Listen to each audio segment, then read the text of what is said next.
నమస్కారం. ఎంఆర్ న్యూస్కి స్వాగతం. నేను మీ రవి.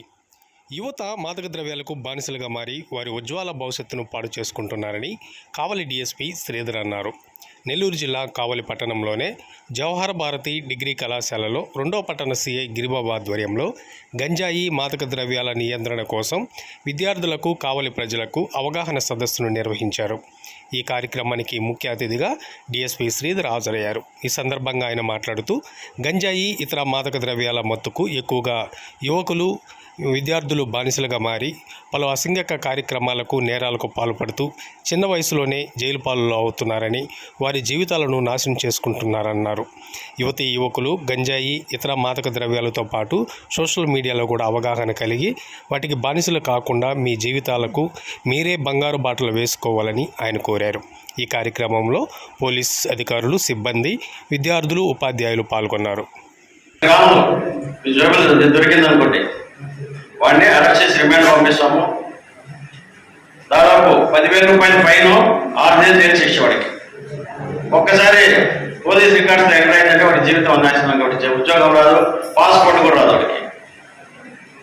నెక్స్ట్ 1 కేజీ లోపల వెళ్ళింది అనుకో గంజాయి, 1 కేజీ 10 గ్రాములు 20 గ్రాములు వాడికి 10 ఏళ్ళ జైలు శిక్ష, 10 లక్షలు జరిమానా ఉంటుంది. 1,00,000 రూపాయలు జరిమానా ఉంటుంది.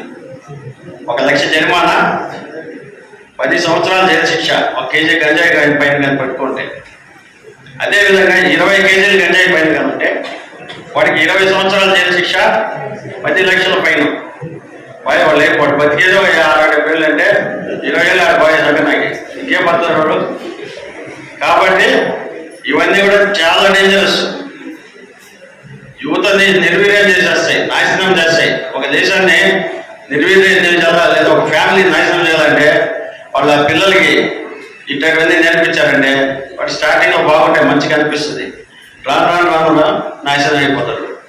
వాడు బ్రెయిన్ పనిచేయదు, హార్ట్ పనిచేయదు. దీనికి అలవాటు పడి అడిక్షన్ 1-2 సార్లు అయితే మామూలు అంటారు.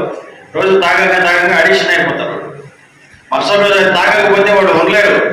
వాడికి పిచ్చి పట్టినట్టు అయిపోతుంది, నరాలన్నీ లాగేస్తాయి. దాంతో వాడికి డబ్బులు కావాలా, కొనాలా, ఏం చేయాలా, ఏదో ఒక అఫెన్స్ చేస్తాడు. ఏమైనా చేస్తాడు దాన్ని డబ్బుల కోసం. ఏమైనా అఫెన్స్ చేస్తాడు, మళ్ళీ తీసుకొని తాగుతాడు. దీంతో క్రైమ్ అవుతుంది, వాడి జీవితం నాశనం అయిపోతుంది. అర్థమైందా? కాబట్టి ఇటువంటి పరిస్థితుల్లో కూడా ఈ సాఫ్ట్ డ్రగ్ కానీ, సాఫ్ట్ డ్రగ్స్ అంటే ఏదో సిగరెట్లు, ఏదో చుట్టలు తాగడము, ఏదో మందు తాగడము, అదే చాలా తప్పుగా ఉండేది పాతకాలంలో. అది కూడా నార్మల్ అయిపోయింది. అది మందు తాగడం అంటే నార్మల్ అయిపోయింది. ఈ హార్డ్ డ్రగ్స్ అయితే ఇంకా చాలా డేంజరస్. ఇటువంటి పరిస్థితుల్లో కూడా మీరు ధైర్యం వద్దు. మీకు ఎవరైనా అమ్మేవాడు ఉన్నా, తాగేవాడు ఉన్నా మాకు ఇన్ఫర్మేషన్ ఇస్తూ ఉండండి. ఒక రకంగా మీరు దేశానికి సేవ చేసినట్టుంటుంది. వేరే వాళ్ళ కుటుంబాలన్నీ కూడా బాగుపడతాయి. ఇక్కడ వచ్చిన వాళ్ళు ఆల్మోస్ట్ డిగ్రీ, ఇంటర్మీడియట్ చదివేవాళ్ళు, డిగ్రీ చదువుతుంటారంటే ఆల్మోస్ట్ అంతా పేద కుటుంబాల వాళ్ళే. కానీ ఇళ్ళలో వాళ్ళు ముదిగారం చేసి మా వాడికి బాగా తిరగాల, మేము కష్టపడినట్టు వాడు కష్టపడకూడదని మీకు మంచి డ్రెస్సులు కొనివ్వడం లేదా మంచి బైకులు కొనివ్వడం చేస్తారు. ఇంకా వాడు బైక్ కొన్నారంటే వాడు నాశనమే. 300 రైడ్